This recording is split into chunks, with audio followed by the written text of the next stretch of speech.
on Liberia uncovers and showcases the best of Liberia and shows the world the truth about Liberia. We educate, elevate, and promote all things Liberia. We conduct interviews, panel discussions, debates, and more. Tune in to Focus on Liberia on Facebook and YouTube and be a part of the stories that make up the news. This is Focus on Liberia, and I am Dennis Jah. And I am Ansony Sieh, and welcome to Focus on Liberia. Of course, we are about educating, elevating, and promoting all things Liberia. In this case, we are here to elevate the politics of Liberia. And so welcome to yet another edition of the Hour of Politics with me, your guy, Ansony Sieh. This one will be analytical. Cummins is running for president, you all know it, but he's yet to pick his running mate. Waka has made his move. He chose Jeremiah Kun, the Waka Kun ticket, or here at Focus on Liberia, we are calling it the Wakun ticket. Think about that, Wakun ticket, that is the name. Share the show, and that is the only favor that we ask. This analysis will be one of these best that you have ever seen here. You want to know what is Cummins up to. Whatever he does, how will it play out? How would that even increase his chances to making it to the executive mansion? You know, Joshua is still popular, especially with citizens and ordinary people in Liberia. And Waka has an impressive name recognition, and he has already made his move. But he did not choose somebody. Would that be a takeaway from him? And the one that he picked, would that be a boon that would choke him? Or would that rest in it? And I repeat that, will that rest in it with ordinary Liberians and will come around? And will Waka gets the last laugh this time? And we are not snatched that away again. But I have questions and I have answers for you to give you what promises to be a succinct analysis. Do me that favor. Don't be mean to me. I'm back. Let's get this thing going. Share the show. If you are on YouTube watching us, share it in every chat room. If you are on Facebook, share it. Liberians must get this analysis because it will inform you adequately where we are and what, if anything, that's going to be possible with this Roman Cummins Nyomble ticket. Is that even likely and possible given what happened? Folks, the analysis is based on the topic Cummins' last rushed to picking his running mate for 2023. So here are the questions we will be providing answers for as we give you the package of analytical commentary.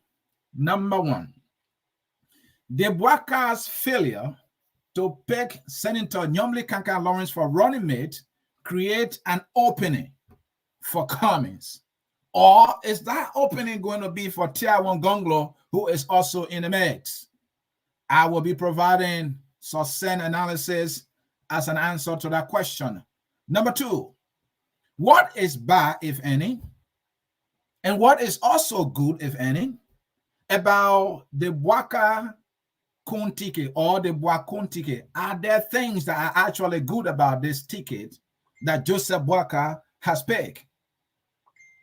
Are there some good things that will be an addition to the name recognition of Joseph Waka that will give him a smooth ride to the executive mansion? Or are there baggages along the road that may be like a dreadnought? Did that ticket actually unite the Unity Party? Did that ticket actually strengthen the opposition against Waka from individuals who have already never wanted to see him to be president in the first place? Did Waka actually help himself here, or did he actually hurt himself here? I got your answers, and you will like it. Another question that we will be asking, who and what all folks may influence the possibility of a Cummins Nyomble ticket Are there influential individuals? Are there political actors that want to see this ticket to come to fulfillment? Who will be that people? Are there political variables that will also influence us decision? I will be giving you the variables. Also, how can Cummins capitalize on this opening as it looks and leverage their opportunity as it seems to increase his chances? How will he do that? What are some moving pieces that he must not leave unturned to make it happen? And also, if the Roman Cummins Nyomble ticket fails, if it fails, where will Cummins look for a running mate? You want to know the answer? We have it with an analysis. And finally, don't go anywhere. Is there a danger in picking a running mate on the basis of ethnicity? Because we have seen it. Well, I'm picking somebody from Nimba because the county Nimba has so many votes. We have the Gio, we have the amount of people there, and we will get that number. And so we don't want to know about the people from Grand Cayman County. The VAR people, maybe they are few. Or the crew people, they are few. So let's forget about them. Is there a danger in making decisions on the basis of ethnicity just because you are looking for numbers and maybe the pellet trap is bigger? And so you are picking somebody who is from the pellet and the trap to make that person your running mate just because of that number or ethnicity. Is there a danger in it? And if we continue on this trend, will that even endanger our democracy? My name is Ansony Sieh, and I'm here with an analysis, and you will like it. Please share the show, and let us get started right now. At Focus on Liberia, we discuss everything Liberia, from education to politics, arts and culture, entertainment, agriculture, history, religion, family, and technology. Focus on Liberia uncovers and showcases the best of Liberia and shows the world the truth about Liberia. We educate, elevate, and promote all things Liberia. We conduct interviews, panel discussions, debates, and more. Tune in to Focus on Liberia on Facebook and YouTube and be a part of the stories that make up the news. This is Focus on Liberia, and I am Dennis Jack. And I am Ansony Sieh, and again, I can express to you how excited I am to be back in doing what I love to do, in being part of the conversation about our country, Liberia. Cummins is running for president. Waka is running. Joshua is running. Tiawongonglo is also running. Is all set with Joel Howard Taylor. We can also say Joseph Waka is all set, but the focus has been on the opposition community because the Taylor ticket has been something new to us. And there have been cries that is not doing too well. The CDC is not governing very well. And so replacing the administration would be a better thing to do, some people argue. And so we have been looking for an alternative. And that alternative, we have been seeking for it from the opposition. When I say we, I'm talking about Liberians who prefer another government other than the one that President Weah heads. And so the search has been on. And now that the whole thing about collaboration got into trouble, and it's like everybody going their way, Waka will make the first move. He will pick Jeremiah Cohn from Nimba County as his running mate, and Waka is ready to go. And so Cummins is yet to make his move. Tiawongonglo is yet to make his move, but our focus today is on Cummins because there's this rumor going around. Some people are even posting Cummins Nyomble ticket confirmed. I don't know where they're getting their confirmation from. Focus on Liberia is prepared to tell you there is not a confirmation as yet.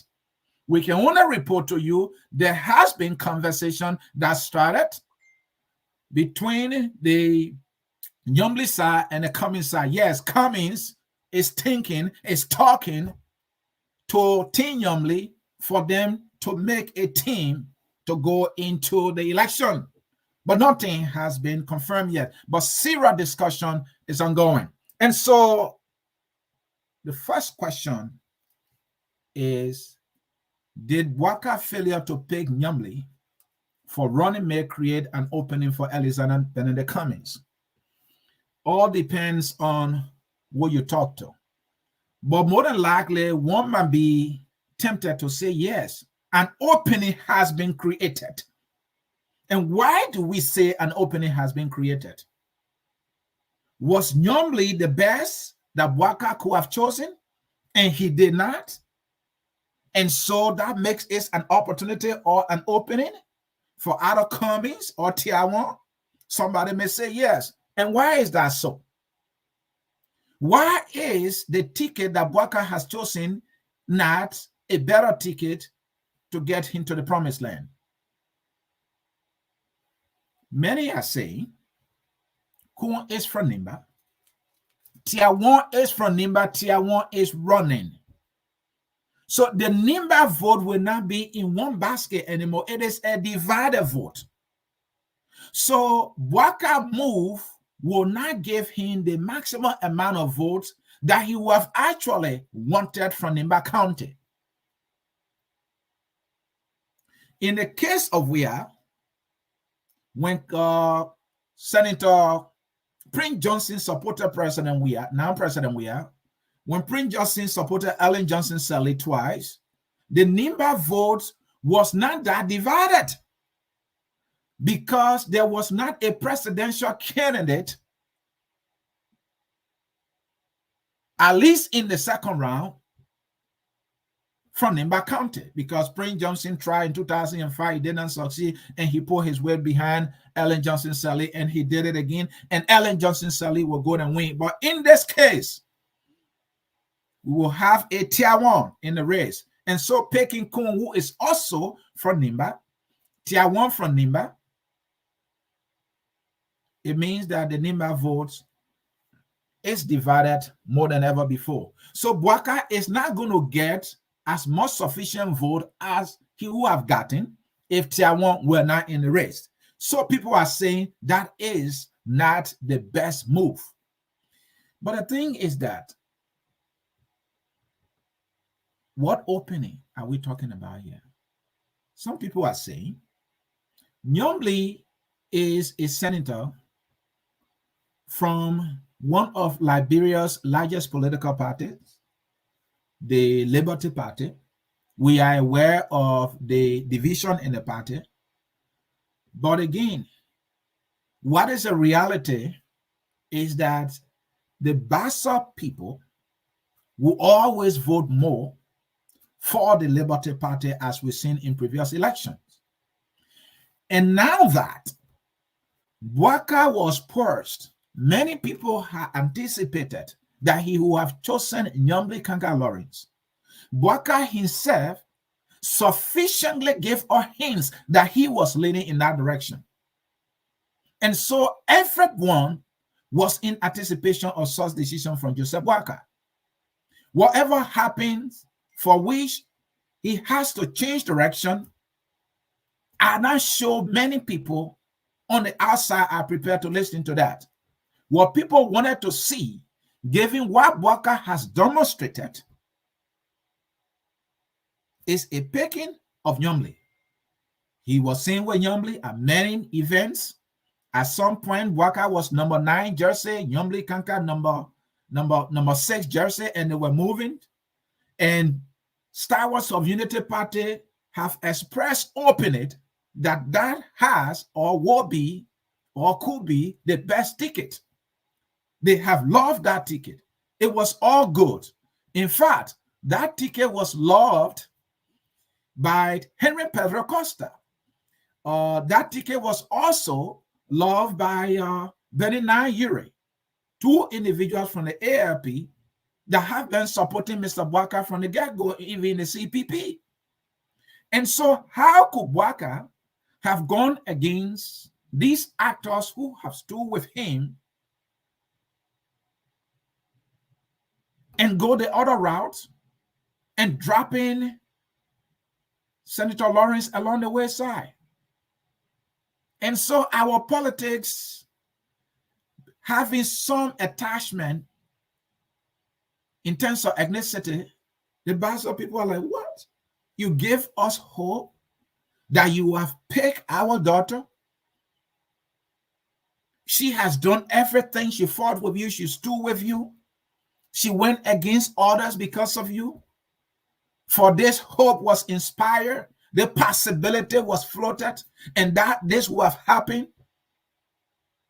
And Prince Johnson, who has been with President Weah, who has been part and parcel of the ruling party, in no time came to the opposition, and he is the one you are picking. So whatever qualms we women have with Yumley, we will put it aside because we are an opposition community. And so they are saying, and so others are reading, this is an opening.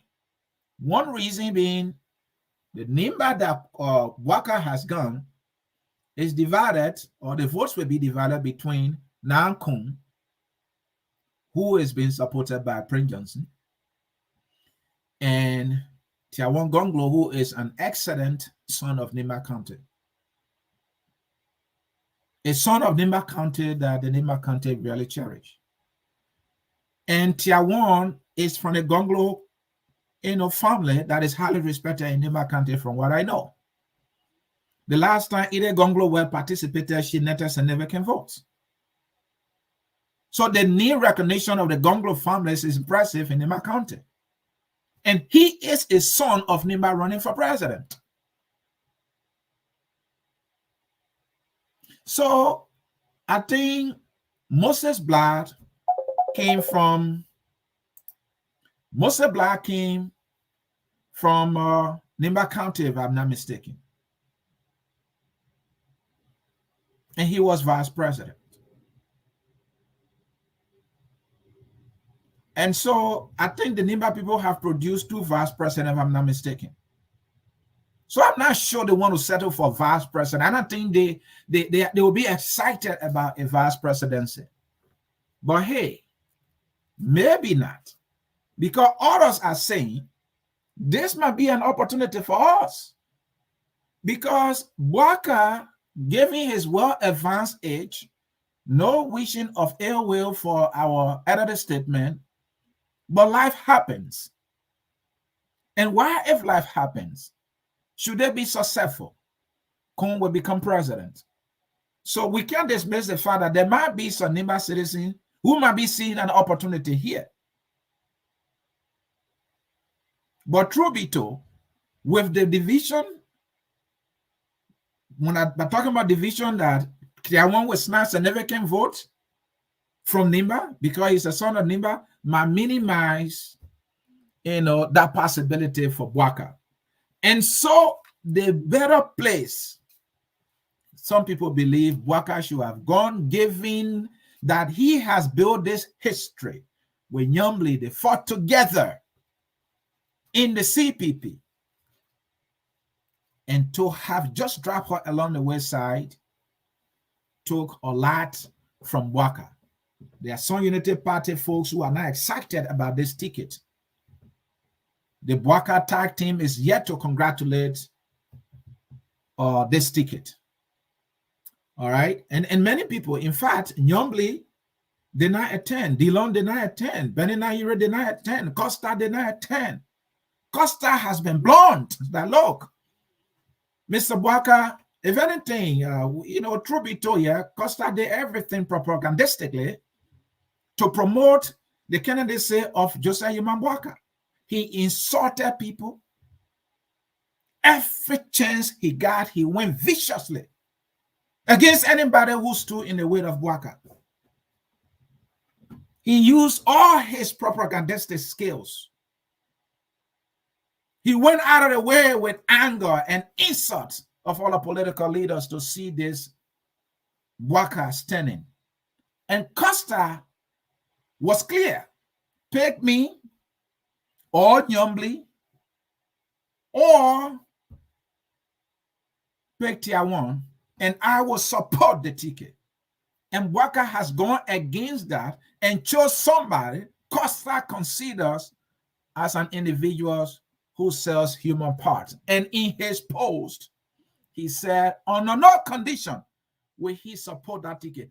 So if Costa is not to get on board with Waka, that is a malus.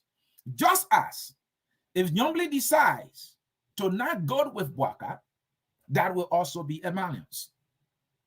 And these maluses might translate into a plus for another political candidate. Would that be Cummings? And there where people are saying this is an opening that Cummings needs to capitalize on. Does Cummings have the jewels? Does he have the political wherewithal? His managerial skills are impeccable politically to make a move, unite the Liberty Party. And if he can, who are the other political actors that he can use to make this happen, folks? And so, folks, that brings me to the question. What is bad and good about the Wakun ticket politically? Kun is an excellent son of Nimba County. There's some diversity here. Kun, his father is from Sino County. So he's Southeastern. His mother is from Nimba County, so he's also from the Northern region, they also say. So there's some diversity here. So there are some people that are excited about him in some way. You know, a young Liberian who struggled to start his life, became a businessman, succeeded, tried so many businesses, setting so yeah. His story is inspirational. The Kun story is a story that anybody can connect to, especially those who struggle in Liberia, selling cold water to survive. Parents don't have the hand, or parents are not around, and you have to go fending for yourself. That is something we can all relate to. That is the story of Kun. So Kun, as an individual, he has a story that anybody can connect to. But Kun becoming the vice running mate to Joe Waka puts in line to become a possible president for Liberia. Should anything happen, that is when they win. So the question is he prepared and politically tested? And in terms of leadership, is he mature? And does he have the ability to lead Liberia, to inspire Liberia? And then look at it from the international community also. Will the international community see him as a leader that they can rub shoulders with? How does that matter anyway? Some people might say, well, who was Doe then? When the international community did business with him, even though he had to kill another president to become a president, he visited the White House. So it doesn't matter. Well, sometimes it does. And people are saying, Prince Johnson is a baggage here. Prince Johnson is a wanted man for the War Crimes Code that we have all advocated and we all should desperately want. Prince Johnson has been sanctioned by the U.S. government under the Magnitsky Act. He's a wanted man for justice. The U.S. government is not happy with him. The U.S. government labels Prince Johnson as a political trader, one who trades or sells votes for money. And they have frowned on that seriously. And I'm sure they don't want to see him near the executive mansion. They don't want to see him as the one who is deciding for this country, Liberia. And Kun is a godson of Prince Johnson. It is Prince Johnson who ushered Kun in Waka's hands. And Waka, in his calculation, he cannot win an election in Liberia without Prince Johnson because Ellie won, because she also had Prince Johnson. Not only because of that, but at least she had Prince Johnson twice. And we are also won because he had Prince Johnson. So Waka said, well, the variable is constant And he thinks in politics, all variables remain constant all the time. And I beg to disagree. I beg to differ. The variables are not always constant. The variables are always changing. And in this election, I think the variables have shifted a little bit. But again, that is the argument. And so that is the baggage with that ticket. So when the international community see the Waka ticket, they see the face of Prince Johnson. And there's something we must fear too, though, with this ticket. Prince Johnson has been in bed where we are for this long. In fact, Cummins was with the CDC.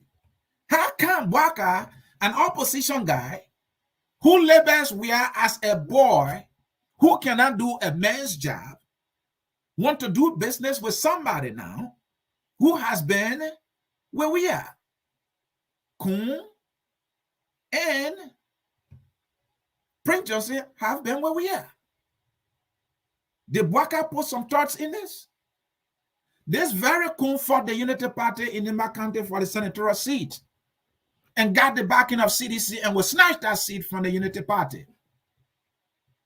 And this is the one that Waka chose now. So why if? Let us speculate. Let us think outside of the box. Politics can be slippery, according to Blamu Nelson. They call him the old mayor for Nickel Town. Why if Prince Johnson is up to something here? Prince Johnson, I want to believe, should trust we are now that we will protect him from going to the War Crime Court. We will not establish the War Crime Court. So at least we has proven that he can keep his word to Prince Johnson. Why Prince Johnson want to trust Waka now? Are they up to something here that we don't know?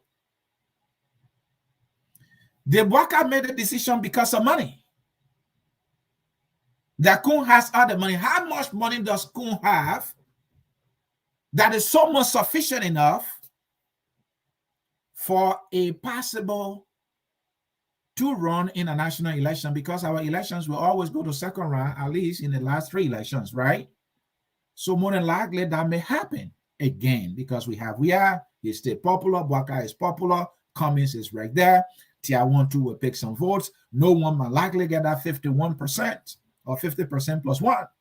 So we might be going to second round. So in Waka's circle, who has money other than Cummins? It's just Cummins. How much money does he have that he can put up to contest in the first round and then the second round against a CDC that controls the national coffers and will not relent to spend any amount of money to battle it all out to maintain power? Does Cummins have a much bigger pocket? Could a decision by Waka to choose Cummins be better if he also considering the financial aspect? Because you can't dismiss it. We saw that in Lofa County. By election, the Unity Party has no money. I understand 10,000 came at the 11th hour. They had no pool watchers in every at the polling places. And I can say to you, the Jew finger in their eyes. And they blamed themselves sufficiently because they said they were not there to protect the vote. So after they cried and cried, they couldn't go any further. After all, the CDC has the courts. The CDC controls the election commission. Where will you go to get what you want when the CDC has already made a decision that this is a seat that they must have? So let me progress here as quickly as we can. So the other question is, what and who all will influence the possibility of a Cummins Johnson ticket? The variables that will influence, I have already explained them. The way Nyambli was treated. At least she felt that she was not treated right. Her family believes that she was not treated right. The people of Grand Bassa believe that she was not treated right. Her partisans believe that She was not. In fact, some Unity Party folks believe that Nyombli was not treated right. If Nyombli could not get the vice presidential slot, what possibly can they offer her? If anything. Now we are hearing they want to offer her to be campaign chairperson or campaign manager. That's one. Two, that they will support her to become pro tem in the Liberian Senate. That one is not guaranteed. Even if you make her campaign chair, who's going to show up the money? She's going to go and find the money. We are aware that Nyombli Kanka Lawrence raised money for a Waka Nyombli ticket. When Waka did not show up anywhere to raise funds for his own ticket, Nyombli did. Costa did. And these are the individuals Waka has gone against, who stood with him for almost 4+ years now for Kum.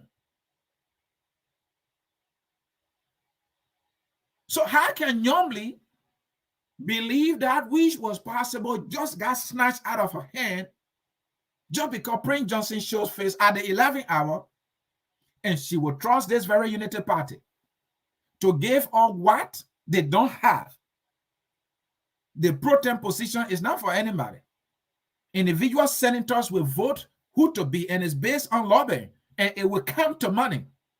And after a hard-fought election, when people will be financially depleted, where will the Unity Party that has proven to not have money, this Waka Unity Party that has proven to have no money, cannot fight financially to compete in Lofa County where Waka comes from, and will be defeated in his own backyard in a single senatorial seat, will now go to fight for a pro tem in the House of Political Wolves?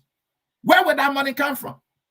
Where? From Waka or from Nyombli, who's been treated this badly and has no money?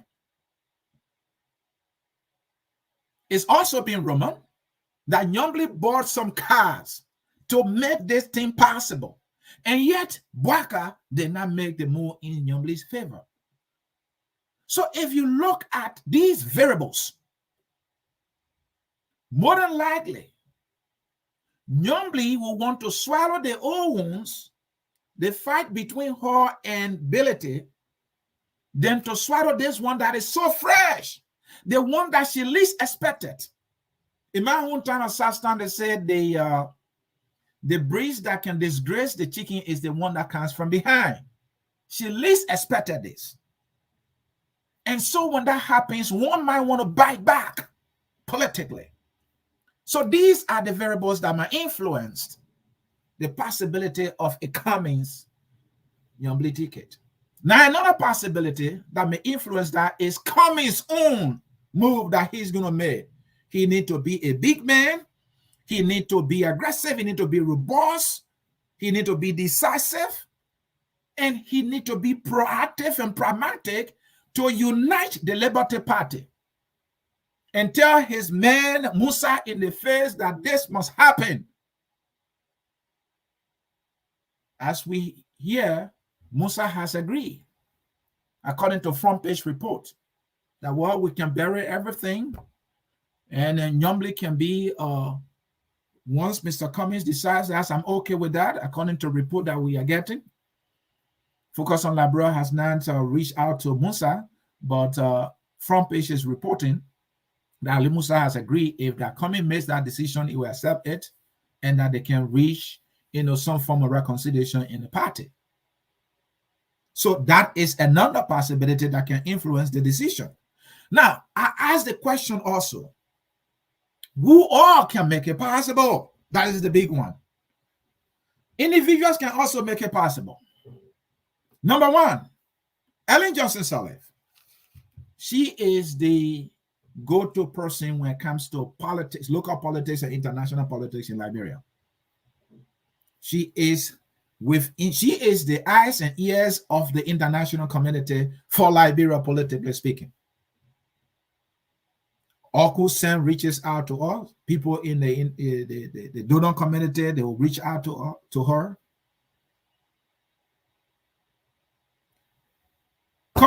Ellen Johnson Sirleaf, I I'm getting information prefers a Cummins Nimba ticket.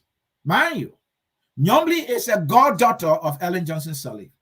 Just as Daros DeLong is a political godson of Ellen Johnson Sirleaf. We have heard reliably that Senator DeLong has already agreed because Ellen Johnson Sirleaf, his godmother, has told him, I want to see this happen.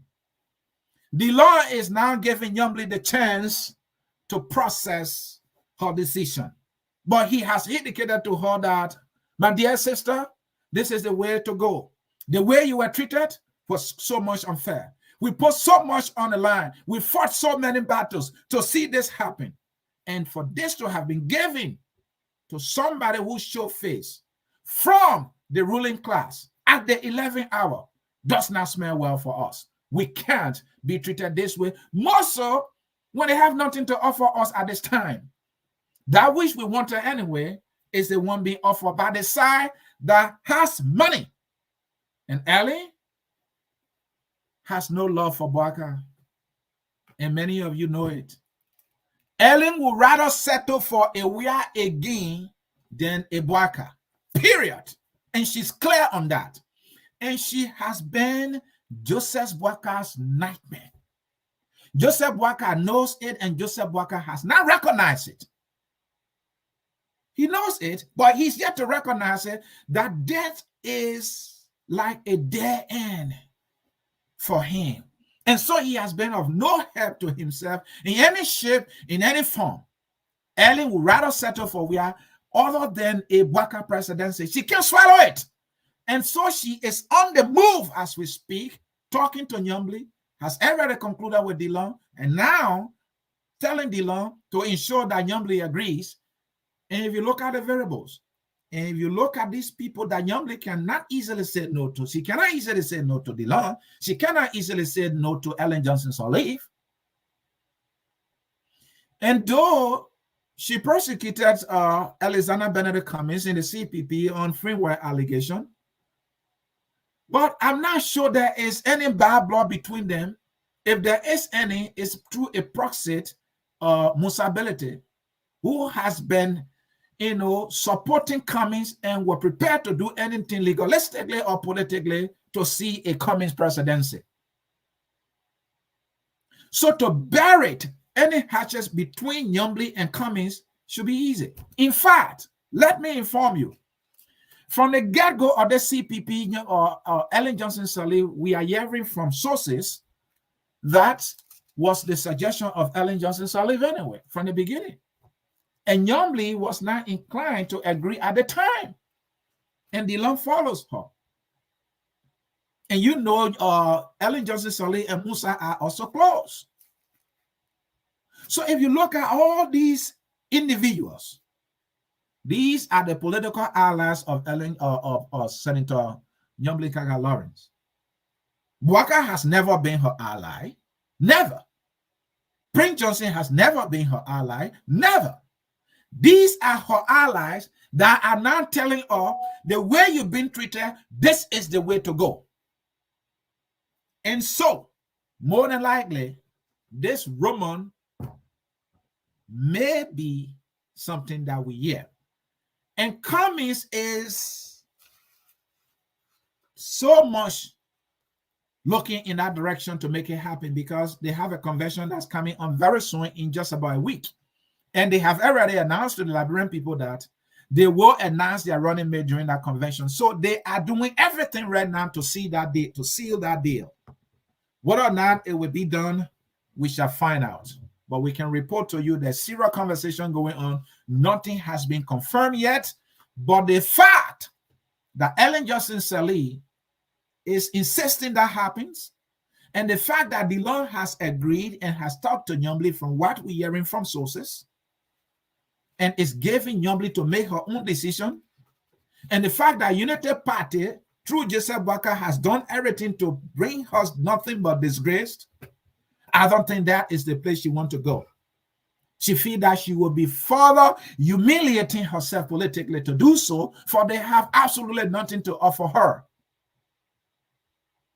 And so with these variables and individuals, more than likely, it may happen.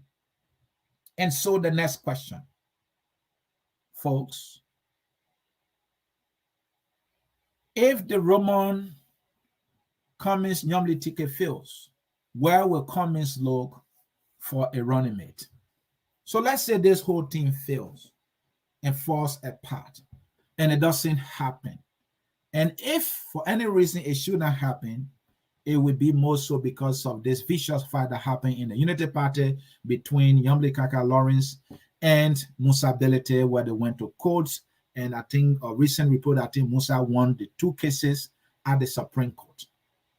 Nyomli Kaka Lawrence was suspended on grounds that she did not pay dues along with Senator Dillon and all that. It was vicious. It was humiliating. They were in a fight for the soul of Liberty Party, and that soul got cut into pieces. It is their soul. Can they put it together? And can they unite the party? And can that lead to a united Bassa speaking people against a dear sister who at first suffered a political blow in Musa's hands for that party and was doing everything for Waka, and here is Waka politically staff her in the back? Isn't that reason to unite her people? Hasn't that won her a tremendous political sympathy? And the way she responded to it was so classy and diplomatic. Doesn't that elevate her? Doesn't that make her to look so, politically mature? I think it does. And that is why the Unity Party is counting on that. The fact that she carries herself with that response she gave after Waka snubbed her, if she remains on that side and becomes their campaign manager, that means they will be getting the Bassa vote, and Waka would be sailing like Captain Mar, like the one captain, bringing the ship home. That is what they want. But Dillon is saying we can't give it to them. Johnson Sirleaf for sure is saying you can't give that to them. They can't get it. They don't deserve it because of the way they behave. And so, folks, that's the opportunity. That might be a political plus should Cummins succeed in getting Nyomli. But will that plus be formidable enough to put him to the second round? That is what I can tell you at this point. For it will require work. It will require money. Money might not be Cummins' problem, but it will require changing minds.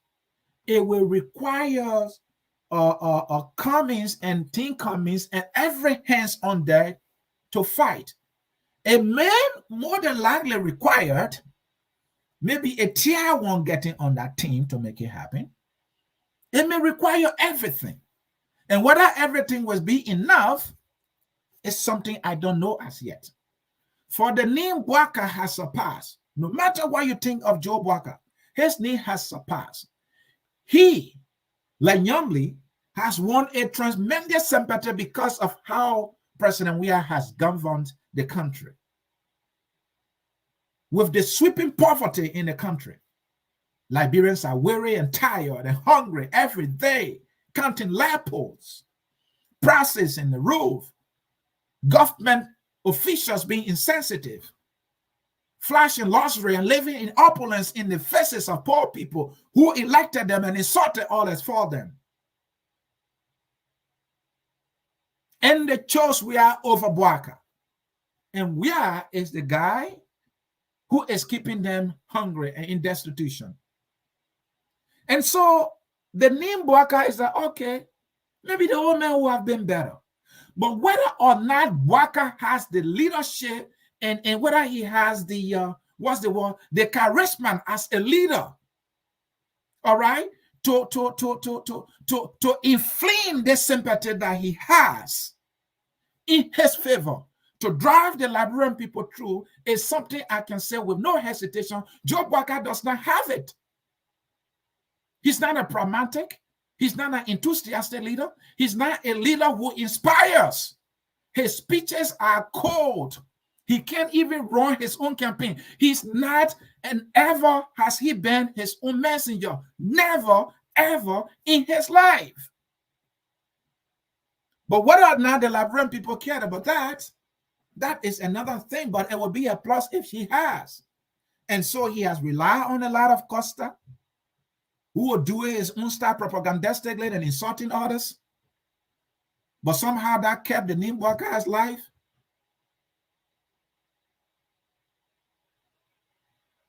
So we shall find out, folks. We definitely shall find out what's going to happen. But if, and only if, this ticket failed, despite the frantic effort, as we have been reliably informed, coming from Ellen Johnson Sirleaf, to seal the Cummins Nimba ticket, and DeLon more like open to it, and we know DeLon is somebody who enjoys Nyambly's counsel just as Nyambly enjoys DeLon's counsel. It may happen. But why if it doesn't happen? Then where will Cummins' ticket come from? On that, we have reliably been informed. Oh, somebody is calling me and disturbing me, man. We have been reliably informed that if, and only if, the Cummins Nyambly ticket does not materialize, the running mate for Cummins will still come from the Bassa belt, if there is anything called Bassa belt. I think there might be. Wherever Bassa people, Bassa speaking people, Grand Bassa, River says, Mangibi, Bomb, all of, we call it Bassa belt. Somebody has reliably informed us, this person is politically connected. Our source is saying, for any reason, if this does not happen, that a Cummins Nyambly ticket fails and falls apart, as been Roman, Nyambly running mate will come from Grand Bassa or will come from the Bassa belt. So the question is, who would that be? Who would that be? More than likely, it will be the same Liberty Party. Some of you are so smart. Who will that be? Well, don't quote me on this one. The fact that this source has informed us that the alternative for Cummins, he's an insider.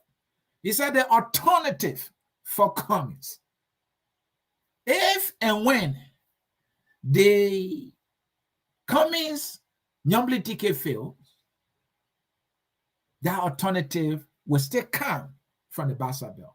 That alternative will still come from the Liberty Party. So I'm using my political eyes, just as you are using yours. Who will that be? Of course, that person will come from the Liberty Party. More than likely, Cummins will play John McCain. He will go for a gamble. However that happens, it's like that is the choice, because the Bassa people are still mad. Cummins and his side reading into it, they are still mad. So if we can't get Nyambly, it's not actually because of Nyambly, it's more so because she's Bassa and she's been denied what people were hoping for. So if we pick another Bassa sister,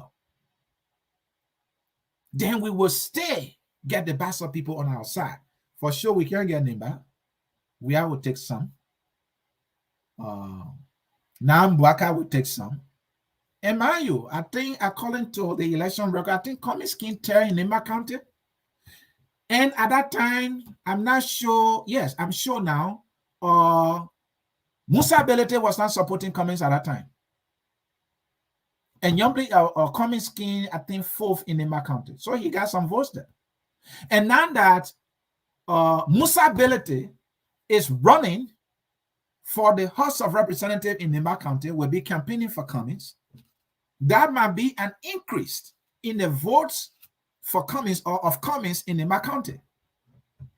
So somehow, Cummins will get some votes from Nimba, and those votes might likely increase because Musa is from the Mandingo ethnic group. He's a leader in their community.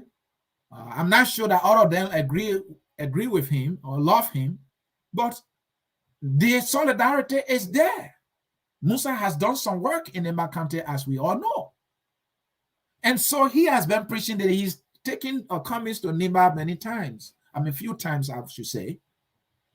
Maybe 1 or 2 times, I should say. And Cummins himself has been there multiple times. He has contributed to efforts over there.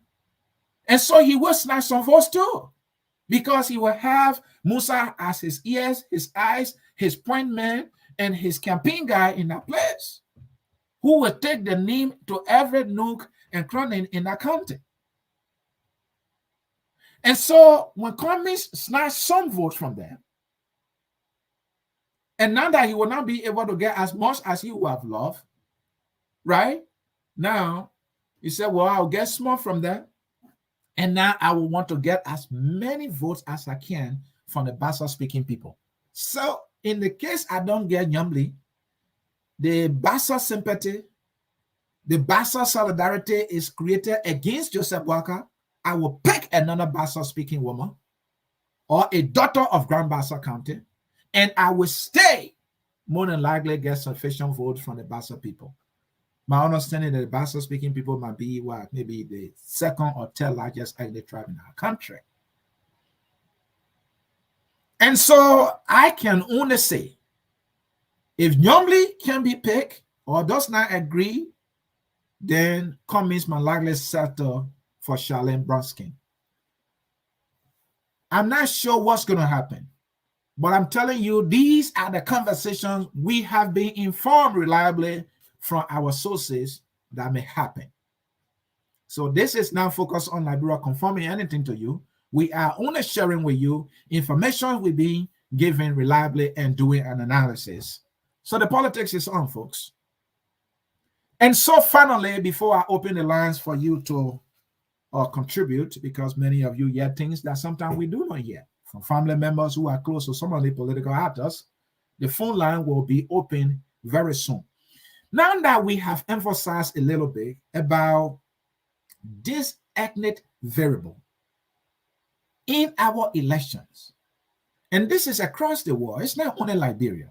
It works, it is strong, you can't dismiss it, but yet it may have a negative implication if we are not careful with it. So I ask the question for us to close the analysis in no time. Is there a danger in picking a running mate on the basis of ethnicity in our democracy? Is there any danger? I'm not sure I'm too smart to answer this one, but I'll give you a shot. There may be a danger. There may be a danger and there may be a danger. Because focusing on ethnic groups that are in majority or that have huge ethnic groups that have huge population is to say all our ethnic groups are not that important. And Liberians, irrespective of creed, religion, and ethnicity, should be all equal. For our constitution is clear that all men are equal. And we are all equal. And we're all made in the image and likeness of God, irrespective of whatever religion you belong to. So for political reason, for the reason of votes, to treat other ethnic groups as being so important because they have more numbers, is to diminish the importance, the equality of other ethnic groups. And that may be a source of conflict in the long run if we are not careful. And democratically speaking, it would take away this whole democratic principle of a competition of ideas based on principles and ideals. So I will put it out, well, I will choose a Bassa person because Bassa people are more and they will vote for me and I will win. And what next? Well, I will appoint more Bassa people because the Bassa people will be seeing that I like them. They have more of their people in government, so they will vote for me again. So then what becomes of, say, smaller ethnic groups, like the Day people? You know, what become of them? How would they feel? Would they feel part and parcel of this nation, Liberia? Would they feel fairly treated or unfairly treated? That is the danger we have to be very careful about. The other danger is somebody might be picking somebody. The person is not qualified. This person is not best suited for the job. That person is not our best. That person cannot be a better representation of our country. That person may not be the one who will elevate the name of Liberia on a profound level for us to be respected by our friends. And they may choose that person just because they are from a particular ethnic group. And that group of people will come around to vote for him or her. And that person becomes president. And when something happens to that person who has chosen that person, now we are now left with somebody who may not be the best to represent us. That is a danger. Indeed, it is a danger. And I will use this example, and many people may not like it. Look at a man at Yaka Calabar. Yes, he's conscious about the things in Liberia. Your consciousness should not be any reason or an excuse to insult, all right, and disrespect people. You should be an example in the country, in the House of Parliament. Is he our best? Can any serious leader look at Yeka the way he behaves and insults and respect us as a country? I would say no, and I'm prepared to make that argument any day. Spare me this thing that we are is so bad, and since we are Yeka is insulting him, it justifies that. Spare me that thing. Spare me that. I can't take it. We can't build our nation on anger and that every bad behavior is justified because another person is not doing better. So we would now shortcut better for bad and bad for better. And are we making progress? Isn't that what some people call insanity? So spare me that. And so, folks, that is the danger I see in selecting running mate on the basis of ethnicity. So, folks, I conclude. Serious conversation is going on between Cummins and Yombly. Johnson Sirleaf wants to see that. Our sources inform us that if it doesn't happen, Cummins might be inclined to pick somebody from the Bassa belt. More than likely, that person will be Shannon Bruskin. She's a young woman. Because the Sieh is thinking that they're where they can load to get more votes at this time. They can get more votes from Nimba. They can get as many votes as they will want from the Southeast. So the Bassa people will be the place for them to go. So if Yombly is not a vehicle to that Bassa vote, that huge chunk, it has to be another Bassa woman. And that Bassa woman might be Charlene Bruskin. But what will Cummings be leaving on top of the table? Will he be leaving a Simeon Freeman? Will he be leaving a Tiawon Gonglo? Is Tiawon Gonglo even open to that? And what becomes of Tiawon Gonglo anyway? What is he going to do? Is he also trying to fish in for Yombly? Just as Cummings sees an opportunity, does he see an opportunity? And is he working to make it happen? And who's going to help him to make that happen. At least for Cummins, we are hearing that Ellen is helping him to make that happen. DeLon is helping Cummins, or helping to make that happen because Ellen Johnson Sirleaf told him so. And he is a godson of Ellen Johnson Sirleaf. And Nyomli is not seeing any, good reason to go back to Waka given the way she's been treated. So if she can't go to Cummins for some obvious reason, if any, it will be more so because of the fight in the Unity Party between her and Musa, and Musa supporting Cummins. Will she be feeling that, well, at the end of the day, Musa have won everywhere. He won the case in court, and now he's winning with us supporting Cummins? So all that fight she and DeLon and other people did was just a waste of time? Will she be looking at that? Or will she be like, well, DeLon is my counsel, Ellen is my godmother, I have to listen to her and go this way after all Joseph Waka let me down? And would that happen? And would that create a chance for Cummins? And would that chance even be bigger for him to make it to the second round? Or with Waka, with Unity Party that has a history of going to the second round, go to the second round for the fourth time? 2005, 2011, 2017, Unity Party will go to the second round. Even after Unity Party became unpopular after their 12 years, they will make it to the second round with a Joseph Waka. And now that Waka has been chilling, while we is the one seen as being responsible for the chaos in the country economically, would it look his way? I don't know. The Liberian people decide. My name is Ansony Sieh, and I hope I was able to give you some juice here on this Cummins final rush or last rush to picking his running mate, that being Roman, that he's looking the way of Nyomli Kanka Lawrence. We will take a short break. When we come back, we are opening the phone lines. I want to hear from you. Somebody usually says,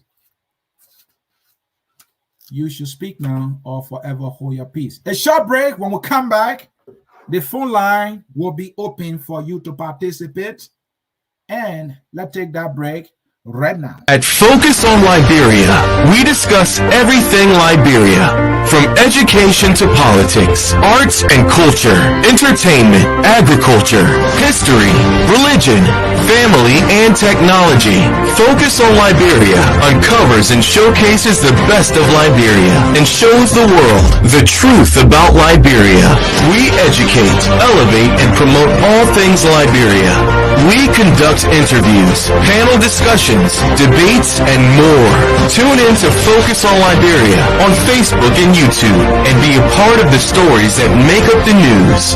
This is Focus on Liberia, and I am Dennis Jah. At Focus on Liberia, we discuss everything Liberia, from education to politics, arts and culture, entertainment, agriculture, history, religion, family, and technology. Focus on Liberia uncovers and showcases the best of Liberia and shows the world the truth about Liberia.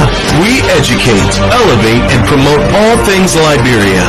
We conduct interviews, panel discussions, debates, and more. Tune in to Focus on Liberia on Facebook and YouTube and be a part of the stories that make up the news. This is Focus on Liberia, and I am Dennis Jah. At Focus on Liberia, we discuss everything Liberia, from education to politics, arts and culture, entertainment, agriculture, history, religion, family, and technology. Focus on Liberia uncovers and showcases the best of Liberia and shows the world the truth about Liberia. We educate, elevate, and promote all things Liberia.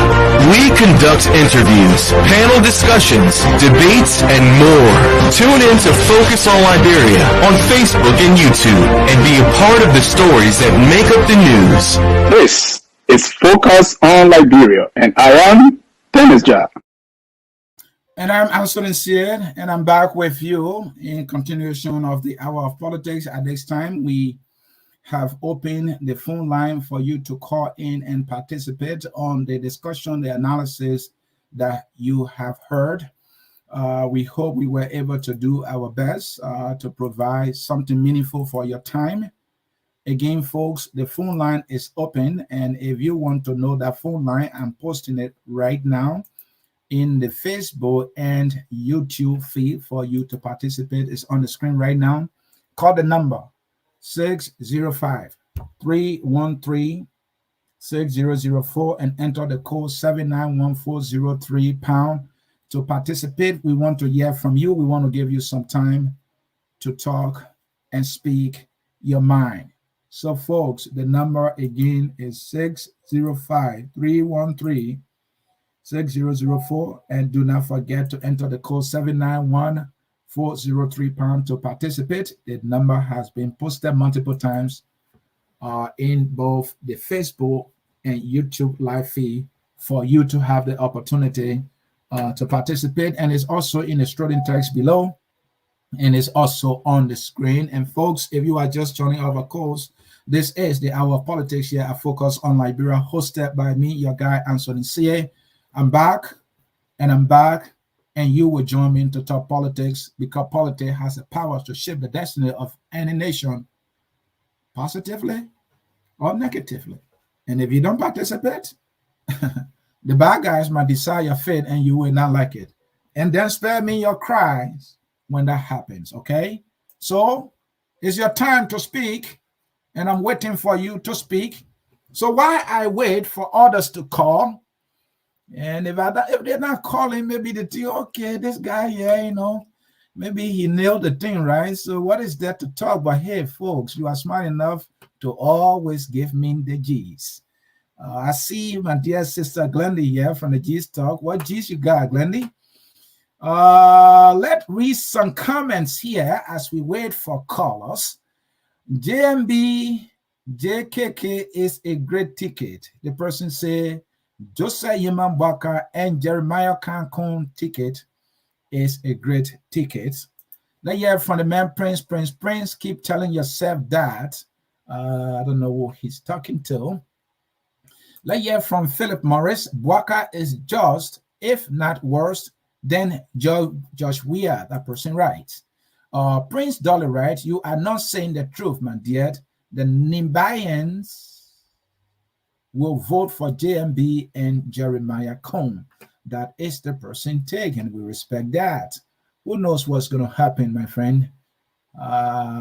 Let's hear from Baron Brown. Flomo Livingstone, one is unsanctioned. I think he's talking about somebody is unsanctioned, and that might impact a ticket. And I think he's talking about Prince Johnson being unsanctioned, and Prince Johnson's, supporting Waka, and also is the one who told Jeremiah come to Waka, and Waka said, I'm all in. And so that ticket, he thinks, is a sanction ticket, and it might be a problem. I have something to close with. Let's hear from this dear sister Smith. PYJ executed the command from Ellen Johnson Sirleaf to wage war. You tell me, someone say you should go kill, will you? Okay, that's her take there. I really want to hear people speak on the issues. Let me look for a few more comments. Lots of comments, but I'm trying to see. Let's hear from Abraham Bangod. Ellen will have less to do with this election. Trust me, she brought see what is happening in the country. You think Liberian people are so stupid? That person is ending with a question. I don't think the Liberian people are so stupid. The Liberian people will decide for themselves what they think best. Whether that best is actually a best for them, we shall find out.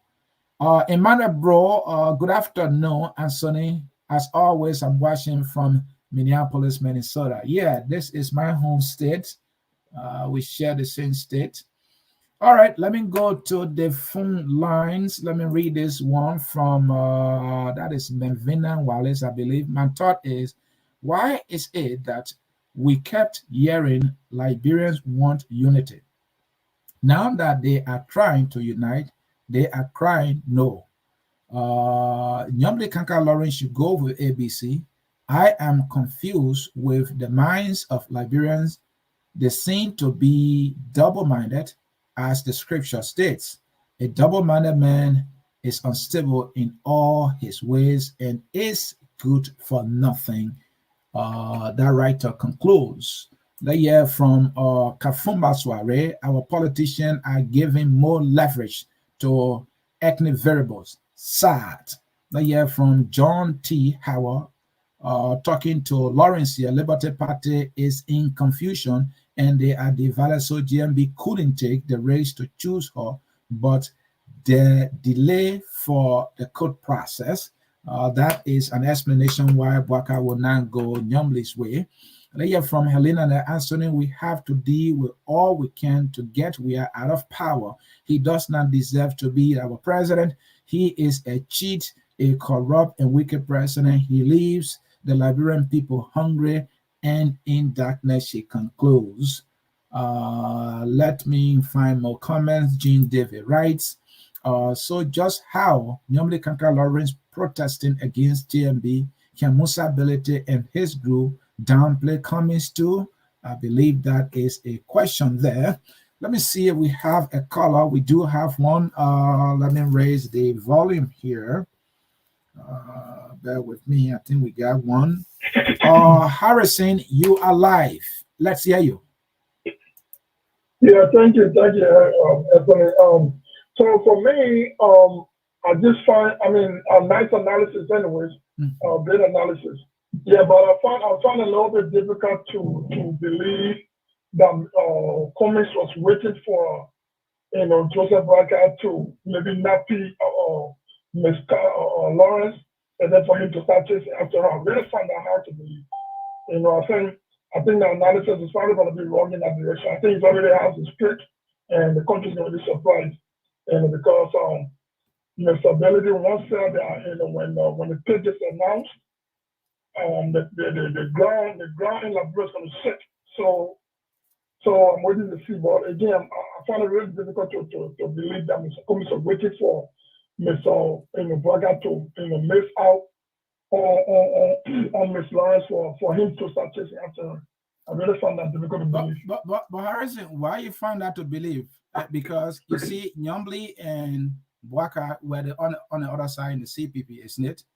And so there was no way, as this is not a justification for Cummins, this is just the fact, right? I mean, how could he have gone to a side that was united against him? All right. And now that Waka did not choose Nyombli, he sees an opening and he goes all out. So I don't know why he found it difficult. I think he sees this as an opportunity. It should be something simple to, I think your question should be, would that even happen? I think that is the bigger question. How is that possible? How can that possibly happen? But to say that you found it difficult, the thing is that I want to believe Cummins too was hoping, and I think he had a window open to see whether Waka was going to choose him. So the political calculation was, well, I don't want to rush to pick somebody, because if I pick somebody, that means I'm already lacking as a presidential candidate. And he had a window open that maybe Waka will come to him. And many people have suggested, I to believe that a Waka Cummins ticket will be a better, even winning ticket. I mean, that's me, right? And so maybe that's why he was looking up to the fact that it did not happen and Waka did not choose Nyombli. He sees it as an opportunity and he's going for it. Yeah, but think about it this way now, right? Because again, Ms. Lawrence is not a bad running mate, right? So if the CPD process had played out the way it was supposed to play out, right? And then the Cummins won the nomination, you definitely you could have gone for her, right? But everything went, and everything went head to schedule, right? Everybody went their way, and the expectation was, she would have been the VP for Mr. Waka, right? So you can't tell me, say, Cummins all along, just waiting and not talking to other people out there. But for some reason, you're just waiting that, knowing that maybe Mr. Waka is going to miss out on her, but you start going after her. Right. In this, and it's also late, but basically late hours. I know you have been talking to other people, So for me, like I said, and they have already given us indication that, there were, decisions were already being made as far as who Cummins running mate was going to be. And for me, I truly think what this conversation was about you started just trying to seek Madam Lawrence's, support, right? Mm-hmm. The same thing, the same way Mr. Waka trying to get her, views are gonna make you, pro tempore, stuff like that. Maybe they even start trying to offer her a deal, but not the person. I mean, not the vice president. And Harrison, I think what we can also deduce or surmise from this is that Cummins had no solid list at all. All right, that means he had no solid list. He didn't have anything solid in place, right? Because if he did, and if there were some level of concluding point at some point, why would he just leave that and jump to Senator, Lawrence at this time in this serious conversation that we are hearing? I mean, does it mean that he's trying to play Waka now? Because this is what Waka did. The conversation all along have been Nyomli, and now in no time, Prince Johnson visits Waka. Prince Johnson suggests Jeremiah come to Waka, and Waka said, "Oh, I'm gonna go for it." And now the excuses were all Liberty Party were having conflict. Liberty Party conflict has been there all along when Waka and Nyomli were wearing number 9 and number 6. All right, when Waka will go to what do you call Grand Bassa County, when they were seen together at every event, the conflict was still there, and they were looking in that direction. So when people gave that other justification, I'm like, whoa, that is not so. Waka himself said that whatever it will cause him to win the election, he would do it, and he's going with because he said in the past, Prince Johnson, whoever he supported won the election. So that's the small, that's a very simple calculus there or variable that actually works. That's what he's going for. So I that's how I see it. Your conclusion, please. Yeah, so I don't, I cannot, discredit your source. Mm-hmm. But at the same time, too, I can also say the fact that, you didn't hear about a short list, from the Cummins camp. Mm-hmm. It doesn't mean there isn't a short list. It just means Cummins people are more disciplined, right, to keep the information, to their chest, right, to where in everything they do, they are more disciplined in how to go about their business, right, versus Mr. Waka, the short list was all in the public and everything and stuff like that. But again, I'm not denying the fact that, Miss Lawrence could be, sought after by Mr. Cummins. I'm not denying that, but what I'm saying is, I find it real difficult that Mr. Cummins will be waiting for Mr. Waka to slip off for him to say, okay, now it's time for me to negotiate after Miss Lawrence. I find it real difficult. I think every day there are people out there that he was talking to, and I think there's probably somebody else in the country will probably be shocked, especially giving all the information around that, it's a done deal with, Cummins and Lawrence, maybe they're going to be shocked if Cummins and Lawrence. So it's one thing. That's what I think. But again, thank you. Mean that the report is not accurate. Thank you. At the end of the day, thank you. I'll have to go to the next caller there. In politics, it's about opportunity. When you see an opportunity, it's not only in politics. In anything you do, you have to always be on the watch out for opportunity. Because right now we have the gum globe thing yesterday on the Hour of Politics, and the LPP USA Secretary General said that their running mate will be a female. That they are clear on. That Tiawan Gongo is going to pick a female. All right. So I'm sure Tiawan will not hesitate to have conversation with Nyomli. And can we also say that he was waiting for Waka? I will say yes. Maybe he was waiting for Waka, hoping that Waka will come his way too. This is politics. People are calculating smartly. You can't dismiss the Waka name recognition, and anybody, who Waka will pick, that person, will have a better chance, or that ticket will have a better chance, but he went that way. So, my man, thank you. Let me go to the other caller here. The line here is getting, so we will go to James Davis with phone number ending in 2909. Let us hear you quickly. Yeah, my argument is Nyomli and Elizabeth coming home. When possibility and a group walk away as Nyomli and a group walking away from Joseph Waka, would that be necessary? Because possibility been working a long way, coming for a long time, and nobody from his group being selected, and Nyomli is just coming. Jeremiah Kun late, and they being selected Jeremiah Kun. So when other people on coming on they start working away too, the way Yombly then do it, would that be the best solution? Well, the report front page is coming out with here that we focus on Liberia Red. So if front page, sources are accurate, and if this story is true, then according to the story, Musa Belete has agreed that if that would be the decision of Cummins, he will accept that. And that will mean that he will be inclined now to talk to his people. You are right. If the people decide to walk away, it will be their right to do so. We can only wait and see what's going to happen, right? But usually when the leader are in one agreement, they usually talk to their people. And over time, people can just agree to go. So we'll see. But they have the right to say no, no, and no. And that is their right. So, yeah, I think you have a good point there. Because my problem here is, Cummins and everybody said, Yombly Tanga and all the other people there, especially Joe Waka, they said, even better now you. So all of them, they said, anybody here is select to work along with the person. But not just be select somebody, all of them working different directions. They are politicians. What they couldn't tell you, Benin Euro could not tell you, well, if you select Senator Lawrence, I will support it. If you select Costa, I will support it. If you select Yawon Gongolo, I will support it. They were sure that a selection by JMB will have come from either of the names that I just gave you, right? And those were people they were comfortable with.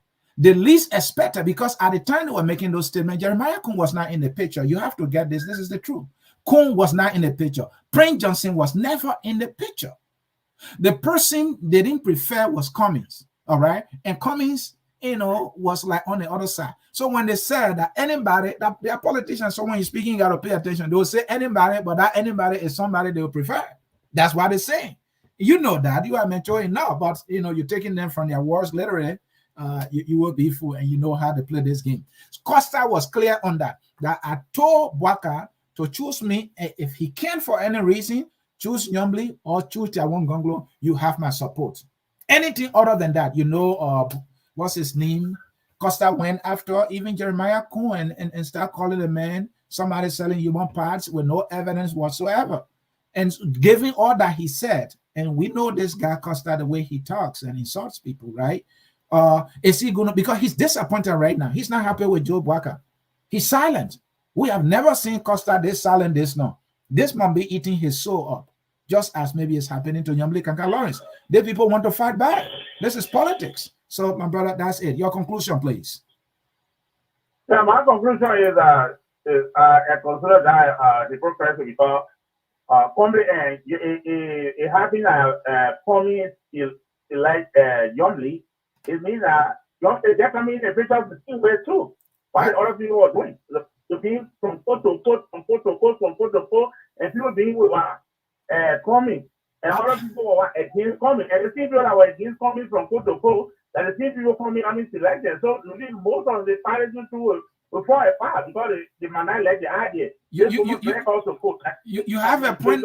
You have a point there, but why if they might be thinking that, well, at least this person, Yombly now, is from the opposition also.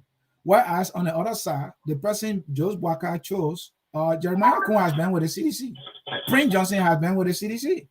All right. And this is one thing that might make it so difficult for them to come around. So, well, these guys have all been fighting it. They have been on the CDC side. We've been fighting it as opposition. So if for any reason you could not pick, Yombly, why couldn't you have picked somebody from the opposition so as in the long run, after all the wounds are healed, the opposition will be united? So there's a little difference there. You think it makes sense? No, the problem here is Kun is not actually Kun during the senatorial election. You are now with the CDC. Because Prince Johnson was supporting different candidates, and Prince Johnson even pronounced that Kun is very brilliant and he's stealing money, and he's really stealing money, you're not eating. So during the senatorial election, you are not member of the CDC. So that's thing that way too. You think I'm not telling the truth that Kun has been affiliated with the CDC? That is a fact. That is a fact. Yeah, maybe you don't know. Prince Johnson will say anything about anybody. It doesn't matter what the person is, right? Anyway, Thank you. Let me go to the other caller. Thanks so very much for your participation, Mr. Davis. Let us go to the next caller here. Caller with phone number ending in 5053. Your name, please.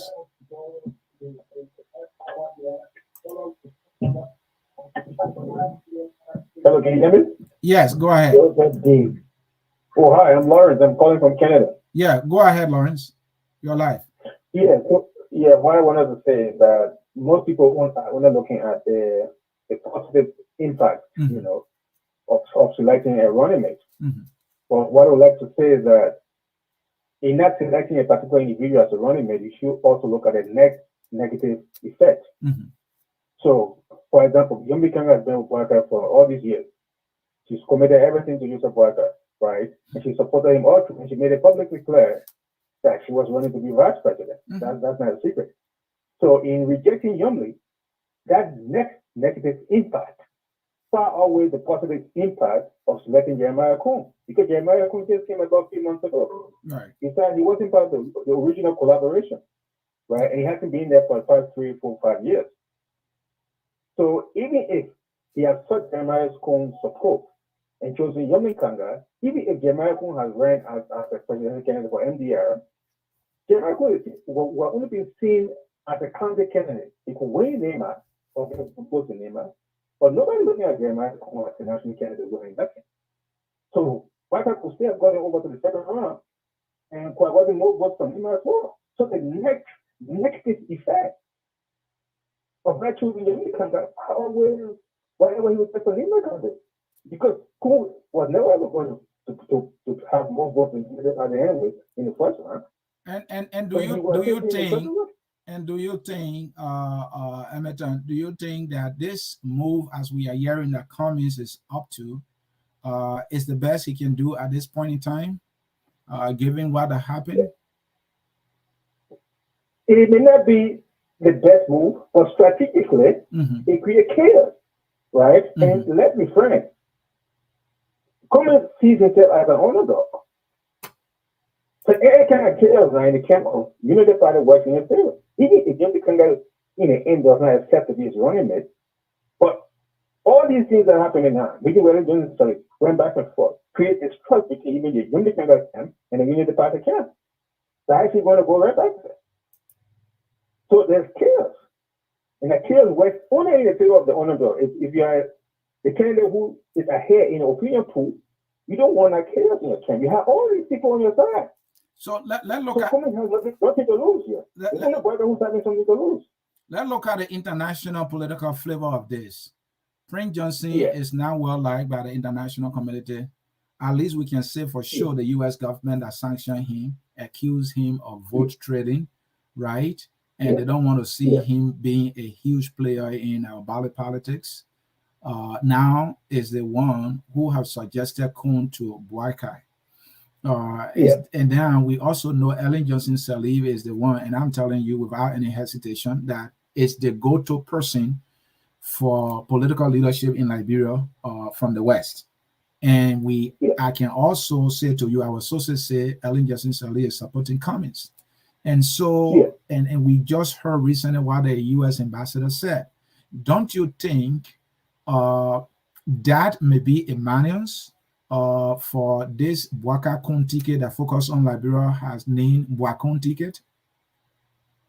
Yeah, it's a model for the Waka ticket, and I'm surprised that Waka did not manage it well. Even if you want to pick Jeremiah Kuhn, right? I don't have anything against Jeremiah Kuhn. Him to be a quiet guy, he supported the government, that's fine, he's political leaning. That's right. But take away the pre-Johnson factor. Tell Prince Johnson, don't call me. Don't have a public meeting with Prince Johnson and take pictures. Make it clear that Prince Johnson is out of this whole thing. If you are publicly manage the pick of Jeremiah Kuhn, let Jeremiah Kuhn be his own man. And project that so the international community, the national community as well. But they've mismanaged the pick of Jeremiah Kuhn. They wanted numbers, separated they want Nimba contest. But now, guess what happened? Every day we're going to say that Prince Johnson pick. And they're going to repeat that over and over and over and over.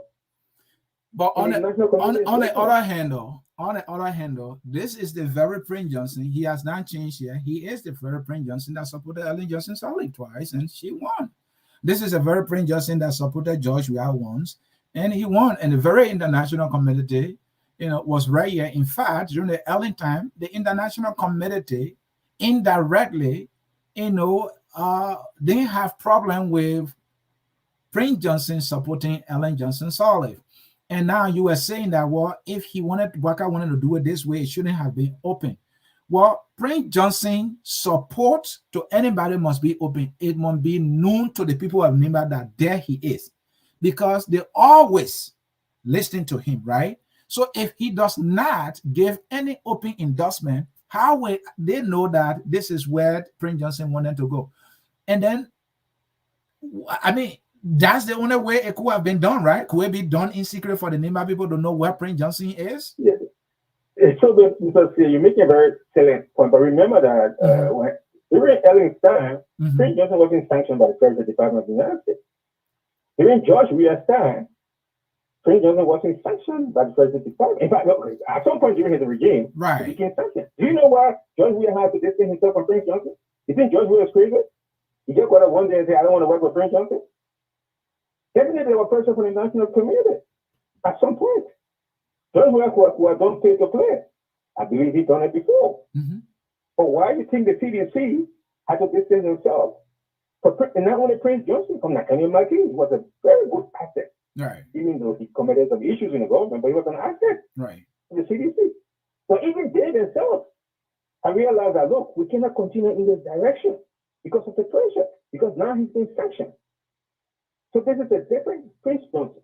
So in essence, you are saying Waka is going away with that. Yeah, I'm saying in essence, you are saying George Waka is taking Prince Johnson as the time he has been turned into an SS package and is not a political capital anymore. That's the time he's taking him, and you are saying that is a wrong move.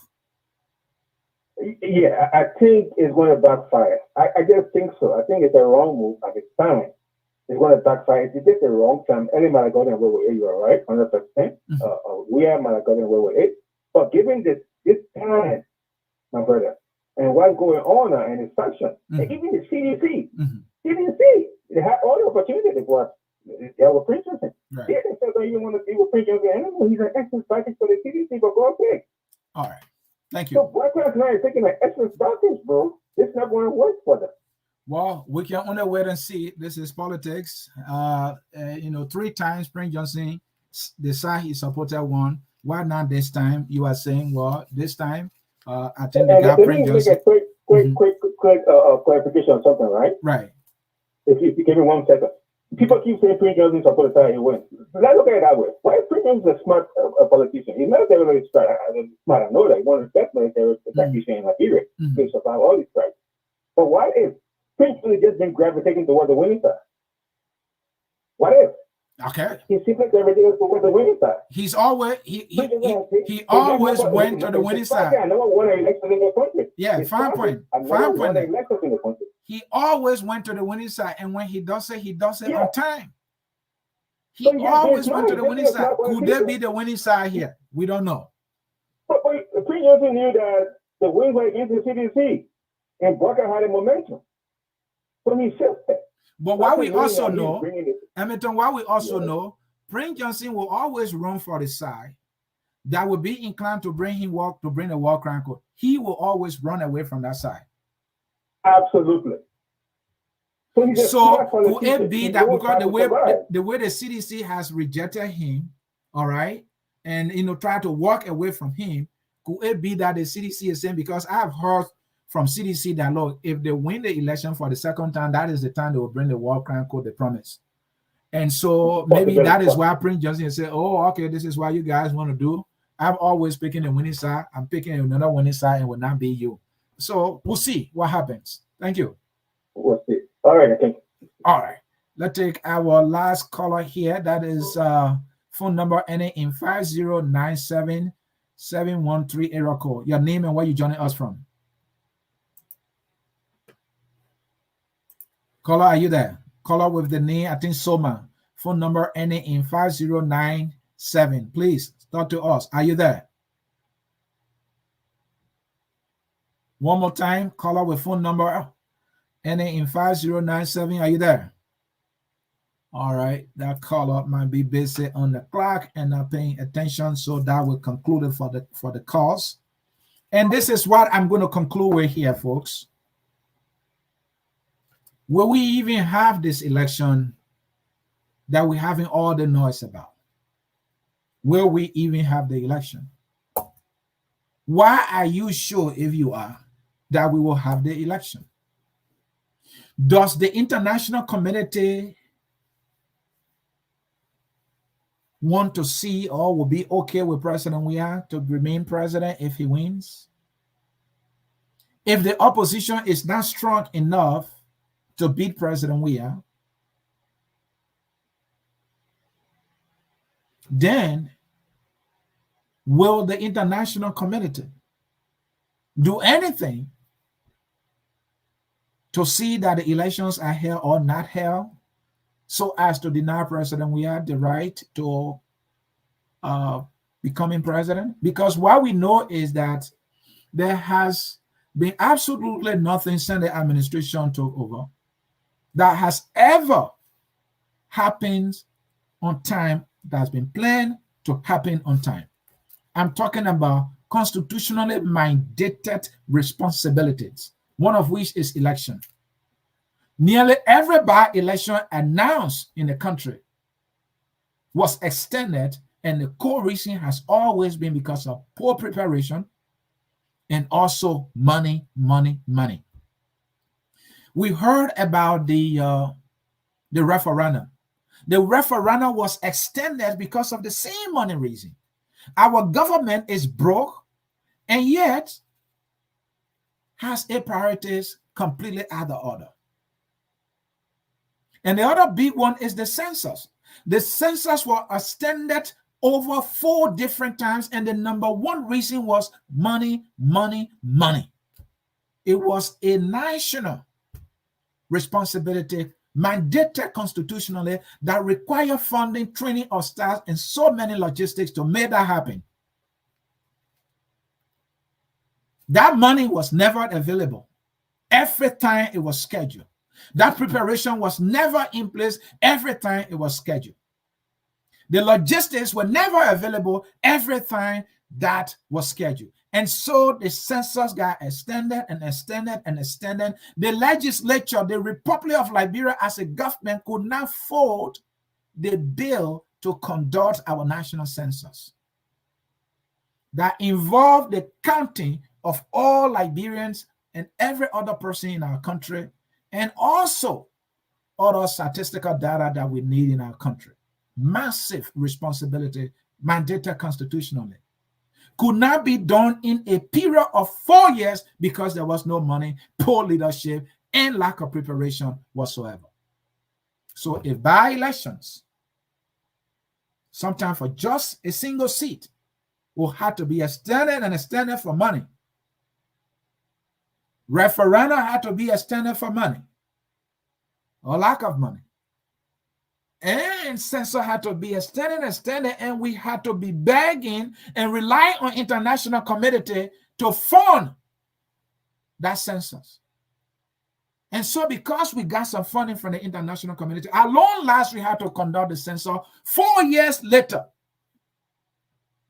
Why do you want to believe without any funding from the international community and given the poor preparation and process that is going on right now, it's almost like delay in the process where we even have the election?